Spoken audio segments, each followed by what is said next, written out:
దొంగ చేతికి నేను ఇప్పుడు తాళాలు ఇవ్వదలుచుకోలేదు. దొంగ అని చెప్తున్నా. ఆయనకు తెలుసు నేను ఎవరి గురించి మాట్లాడుతున్నా ఆయనకు తెలుసు. ఒక నిమిషం తొందరపడకండి.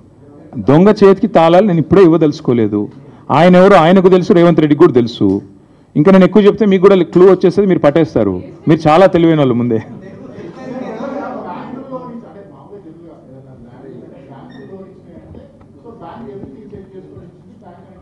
అదే రమణ, ఈ దేశం ఎట్లుందంటే రమణ గారు ఒక నిమిషం, ఈ దేశం ఎట్లుందంటే రమణ ఒక్క నిమిషం రమణ ఒకవేళ లోన్ అడిగితేనేమో 100 డాక్యుమెంట్లు చెక్ చేస్తారు. అదే ఒక పెద్దవాడు ఆర్థిక సంపన్నుడు లేదా బాగా కనెక్టెడ్ ఉన్నవాడు అడిగితేనో నిమిషాల మీద నీకు అసలు ల్యాండ్ ఉందా లేదా కూడా చూడకుండా ఇస్తారు. ఇవాళ జరిగింది ఇక్కడ అదే. That is exactly my point.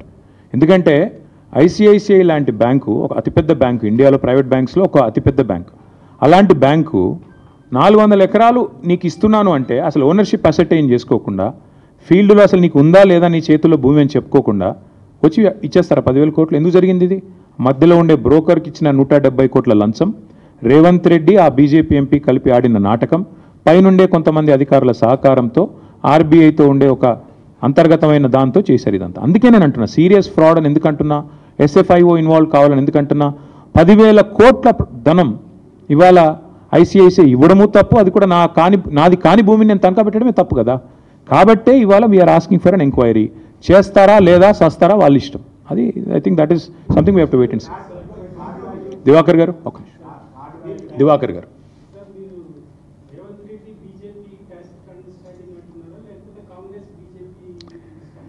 Sir, either way Revanth Reddy is the chief minister of Congress. Last time I checked, I think ఇంకా కూడా ఆయన కాంగ్రెస్ చీఫ్ మినిస్టర్ అనుకుంటాను. కొంతమంది వాళ్ళ పార్టీ ఎమ్మెల్యేలు అనుకోవట్లేదు కానీ ఇంకా అనుకుంటున్నాను నేనైతే. కాబట్టి మరి I think it's a direct collusion at the highest level, chief minister's office guiding this whole thing, and this sort of fraud being perpetrated on the people and hoisted on the country. This will lead to so many other things. Again, I'm saying this with utmost responsibility, Divakar Garu. If this is not nipped in the bud, this will actually lead to the collapse of ICICI Bank. I'm saying this with utmost responsibility. ఎందుకంటే ఊరికే చెప్పట్లేదు నేను.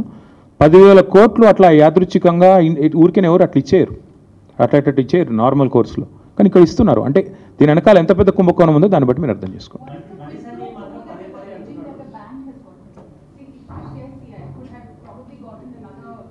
We'll find out through the investigation. Why rush? I'm alleging clearly, ma'am, that a land that does not belong to TGIAC has actually been pledged to a broker called Beacon. Now this Beacon fellow goes to ICICI and says this is a land which is valued at 75 crores per acre, whereas the actual value is something else and the ownership is something else altogether. Therein lies the fraud. What else do you need to get an investigation going on? Once we start the investigation, I think you will find more details. అందులో దొంగలు ఎవరెవరు తిన్నారు, ఏమేమి తిన్నారు, బ్యాంకులో ఎవరు involve అయ్యారు, broker ఎక్కడున్నాడు, రేవంత్ రెడ్డి వెనకాల ఉన్న వాళ్ళు ఎవరు, ఇవన్నీ కూడా బయటకు వస్తాయి. ఇన్వెస్టిగేషన్ అయితే స్టార్ట్ అవ్వనివ్వండి. మొత్తం నన్నే you want me to be the judge and jury right now?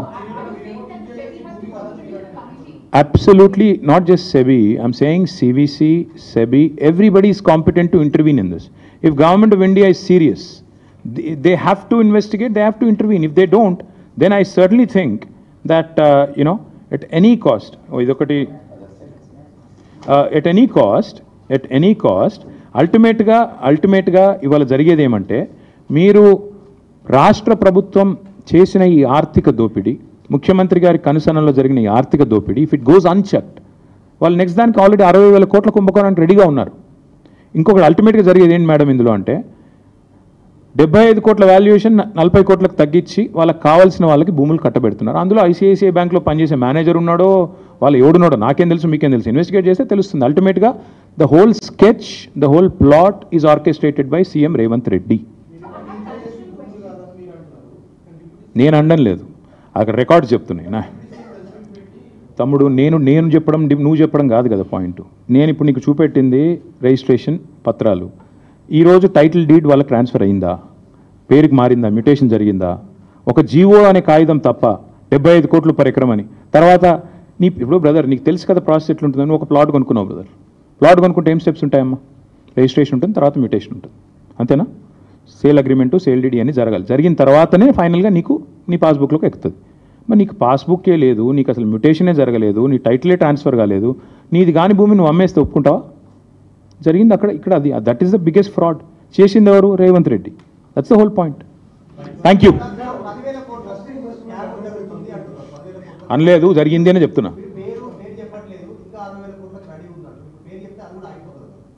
తమ్ముడు నువ్వు తొందర ఎందుకు పడుతున్నావు ప్రతిదానికి? పేరు చెప్తా తమ్ముడు, నీకు అంత ఉత్సాహం. ఆయన ఇంకోటి ఇన్వెస్టిగేటివ్ ఏజెన్సీలు, ఇన్వెస్టిగేటివ్ జర్నలిస్టులు ఎక్కడ పోయినారు? మీరు ఇన్వెస్టిగేట్ చేయండి, ఇన్ని క్లూజ్ ఇచ్చాను, ఇన్వెస్టిగేట్ చేయండి గట్టిగా. నేను సీఎం రేవంత్ రెడ్డి అని చెప్తున్నాను, ఎవరో వేరే పేరు చెప్తున్నా, చూసుకో.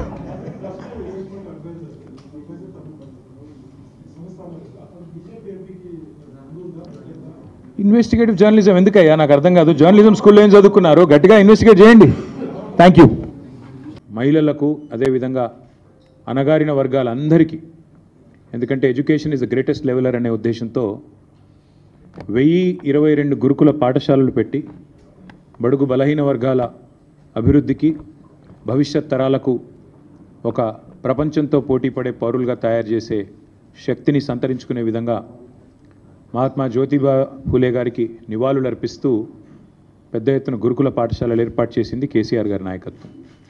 అట్లాగే అదే మహానుభావుడి పేరుతో విద్యార్థులు ఒకవేళ విదేశాల్లో చదువుకుంటామంటే కూడా 20 లక్షల రూపాయల దాకా స్కాలర్షిప్లు వారికి ఇవ్వడమే కాకుండా వారిని దాదాపు 7,000 మంది విద్యార్థులు, సుమారుగా 7,000 మంది విద్యార్థులకి ఇవాళ ప్రపంచ స్థాయి విద్యను అందించింది కూడా కేసీఆర్ గారి ప్రభుత్వం.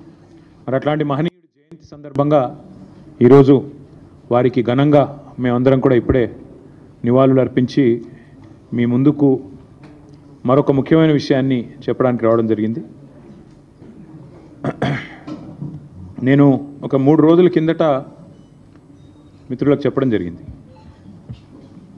ఈ కాంగ్రెస్ ప్రభుత్వం వచ్చిన తర్వాత గత 15-16 నెలల్లో వీళ్ళు ఒకటే సింపుల్ మంత్రం పెట్టుకున్నారు. 3D Mantra: deception, destruction and distraction. Deception అంటే మోసం, డిస్ట్రక్షన్ అంటే విధ్వంసం, డిస్ట్రాక్షన్ అంటే దృష్టి మళ్లించడం. ఈ 3D మంత్రం పెట్టుకొని ఇవాళ 15-16 నెలల్లో విచ్చలవిడిగా ఒకవైపు విధ్వంసం చేస్తూ, పేదల బతుకులు ఛిద్రం చేస్తూ, రైతులు ఇప్పుడిప్పుడే బాగుపడి దేశానికే అన్నం పెట్టే స్థాయికి చేరుకున్న రైతన్న కడుపు మీద కొట్టి, మరొక వైపు ప్రజల దృష్టి మరల్చి ఒక భయంకరమైన ఆర్థిక దోపిడీకి రేవంత్ రెడ్డి ప్రభుత్వం పాల్పడుతూ ఉంది. చాలా రకాలుగా పాల్పడుతున్నారు.